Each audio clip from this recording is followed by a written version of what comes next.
Pathankot air base లో నక్కిన 6వ ఉగ్రవాదిని భద్రతా సిబ్బంది హతమార్చారు. అయితే 3 రోజులుగా జరుగుతున్న కూంబింగ్ ఆపరేషన్ మరో 48 గంటల పాటు కొనసాగే అవకాశం ఉంది. ఇవాళ ఉదయం ఎయిర్ బేస్ పరిసరాల్లో కాల్పులు జరగడంతో పాటు 3 పేలుళ్లు సంభవించాయి. దీంతో ఉదయం 9:30 గంటల ప్రాంతంలో ఎయిర్ బేస్ కు 5 ట్రక్కుల్లో పెద్ద సంఖ్యలో సైనిక బలగాలు చేరుకున్నాయి. ఇందులో నేషనల్ సెక్యూరిటీ గార్డ్స్ తో కూడా ఉన్నారు. రాకెట్ లాంచర్లు, మోటార్ గన్స్ తో పాటు ఇతర అత్యాధునిక ఆయుధాలతో ఆపరేషన్ ప్రారంభించారు భద్రతా సిబ్బంది. Punjab additional director general of police కూడా ఆపరేషన్ లో పాల్పంచుకున్నారు. 3 రోజుల ఎన్కౌంటర్ లో 7 భద్రతా సిబ్బంది చనిపోగా 15 మంది గాయపడ్డారు.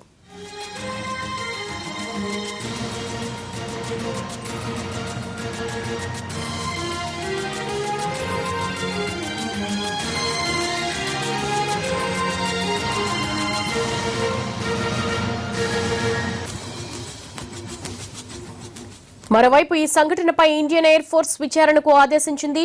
ఉగ్రవాదుల దాడికి దారితీసిన పరిస్థితులు, దానిని తిప్పికొట్టే క్రమంలో 7 భద్రతా సిబ్బంది చనిపోవడాన్ని సీరియస్ గానే తీసుకుంది.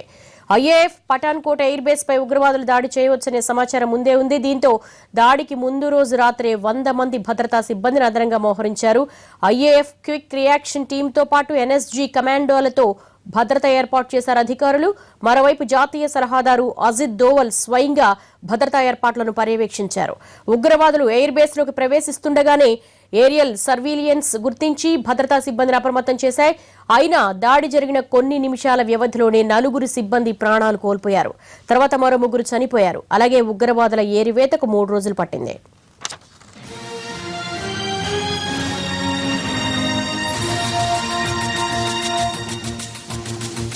పఠాన్కోట్ దాడి పాకిస్తాన్ పనే అని భావిస్తోంది భారత్. పాకిస్తాన్ ఆర్మీ సాయంతో జైషే మహమ్మద్ సంస్థ ఈ దాడి చేసినట్లుగా గుర్తించాయి భద్రతా సంస్థలు. గతంలో 2001లో పార్లమెంటుపై దాడి చేసింది కూడా ఈ సంస్థే. పాకిస్తాన్ గడ్డ నుంచి భారత్లో అరాచకాలకు పాల్పడుతోంది జైషే మహమ్మద్. స్వేచ్ఛాయుత కాశ్మీర్ సాధన పేరుతో భారత్లో విధ్వంసాలు సృష్టిస్తోంది. ఆ సంస్థకు పాక్ ప్రభుత్వం నుంచి పూర్తిస్థాయి అండదండలు అందుతున్నాయి. దీంతో ఇప్పుడిప్పుడే గాడిలో పడుతున్న భారత్ పాక్ చర్చల ప్రక్రియకు విఘాతం కలగడం ఖాయమనే అభిప్రాయం వ్యక్తమవుతోంది.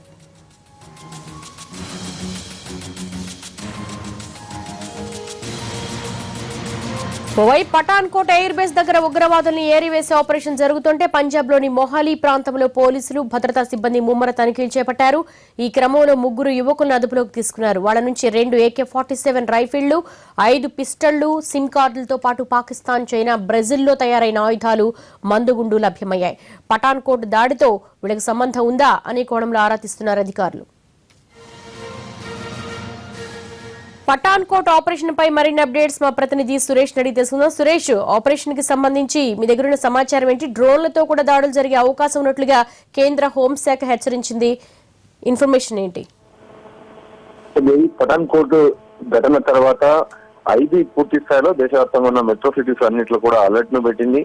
అప్రమత్తంగా ఉండాలని చెప్పి పోలీసులు కూడా హెచ్చరికలు జారీ చేసింది. దీని కారణంగా డ్రోన్లకు సంబంధించి డ్రోన్లు అతి తక్కువ ఎత్తులో ఎగిరేటువంటి డ్రోన్ల కారణంగా కూడా దాడులు జరిగే అవకాశాలైన ఉద్దేశంతో డీజీసీఏ అనుమతితోనే, director general of civil aviation కి సంబంధించిన విభాగం అనుమతి ఉంటేనే డ్రోన్లు గాలిలో ఎగరాలనేటువంటి విషయం పైన కూడా ఇంటెలిజెన్స్ ఇలాగే పోలీసులు ఈ రోజు నిర్ణయం తీసుకున్నారు. దేశవ్యాప్తంగా డ్రోన్లు గాలిలో అతి తక్కువ ఎత్తులో ఎగరాలంటే మాత్రం ఖచ్చితంగా డీజీసీఏ అనుమతి ఉండాలని కూడా ఈ రోజు నిర్ణయం తీసుకున్నారు.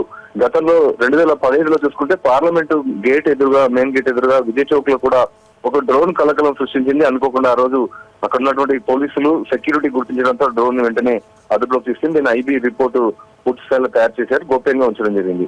ప్రస్తుతం జరిగిన పఠాన్కోట్ ఉగ్రవాదుల ఘటనను దృష్టిలో ఉంచుకొని ఈ డ్రోన్ల పైన నిర్ణయం తీసుకున్నారు. మరోవైపు పఠాన్కోట్ కు సంబంధించి 6 ఉగ్రవాదులను హతం చేసిన తర్వాత జైషే మహమ్మద్ కి సంబంధించిన వారుగా ప్రస్తుతం సమాచారం అందుతోంది. జైషే మహమ్మద్ గతంలో కూడా పార్లమెంట్ అటాక్ కానీ 26/11 సంబంధించిన కానీ భారత్ లో గతంలో నుంచి కూడా దాడులు చేసినటువంటి పరిస్థితి. వీళ్ళంతా కూడా 6 మంది వెల్ ట్రైన్డ్ గా తెలుస్తుంది. ఆర్మీ నుంచి, పాక్ ఆర్మీ నుంచి వీళ్ళకు ట్రైనింగ్ ఇచ్చారా, లేదంటే లష్కర్ ఎ తోయిబాకు సంబంధించి, టెర్రరిస్టులకు సంబంధించి జైషే మహమ్మద్ ప్రత్యేకంగా ట్రైనింగ్ అయ్యారని దానిపైన మాత్రం ఇంకా పూర్తి వివరాలు తెలియాల్సింది. 6 మాత్రం ఒకరి తర్వాత ఒకరు కాల్పులు చేసుకుంటూ ఎయిర్ బేస్ లో చొచ్చుకొని వెళ్ళినటువంటి వారిని పూర్తి స్థాయిలో తుదముట్టించేందుకు ఉగ్రవాదులను 3 రోజులు టైం పట్టింది. ఇవాళ ఆపరేషన్ కొలిక్కి వచ్చింది. ఇదే కాకుండా మొహాలీలో కూడా మరో 3 అదుపులోకి తీసుకున్నారు. అక్కడ కూడా పాకిస్తాన్ కి సంబంధించినటువంటి పిస్టళ్లు, చైనా తయారైనటువంటి పిస్టళ్లను కూడా AK-47 కూడా అదుపులోకి తీసుకున్నారు. మొత్తంగా భారత్ లో కొత్త ఏడాది తొలి రోజు నుంచే ఉగ్రవాదుల దాడులు ప్రారంభించే దిశగా ఉండొచ్చు అనే విషయాన్ని కూడా పసిగట్టిన ఇంటెలిజెన్స్ బ్యూరో జనవరి 1వ తేదీ ముందుగానే డిసెంబర్ 31, 2015 నుంచే అలర్ట్ గా ఉండాలని చెప్పి హైదరాబాద్ హెచ్చరికలు జారీ చేసింది.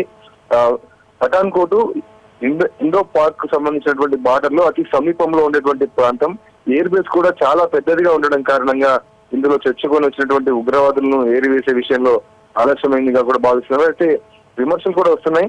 ముందుగా సమాచారం తీసుకునే విషయంలో ఐబీ ఆలస్యం చేసింది. డిపార్ట్మెంట్స్ పరంగా కోఆర్డినేషన్ ల్యాబ్స్ కారణంగా ఈ ఆపరేషన్ 3 రోజుల పాటు జరగాల్సి వచ్చిందని విమర్శలు వస్తున్నాయి. దీనిపైన మొత్తంగా ఆర్మీ మాత్రం జవాన్లను కోల్పోయింది. మరోవైపు ఉగ్రవాదులను 6గురిని తుదముట్టించేందుకు చాలా సమయం తీసుకోవాల్సి వచ్చింది. ఎన్ఎస్జీ, నేషనల్ సెక్యూరిటీ గార్డ్, ఇటు ఆర్మీ, ఎయిర్ ఫోర్స్, ఇటు పంజాబ్ పోలీసులు కలిసి ఈ ఆపరేషన్ జాయింట్ గా 3 రోజుల తర్వాత పూర్తి చేయాల్సిన పరిస్థితి. All right Suresh, thank you.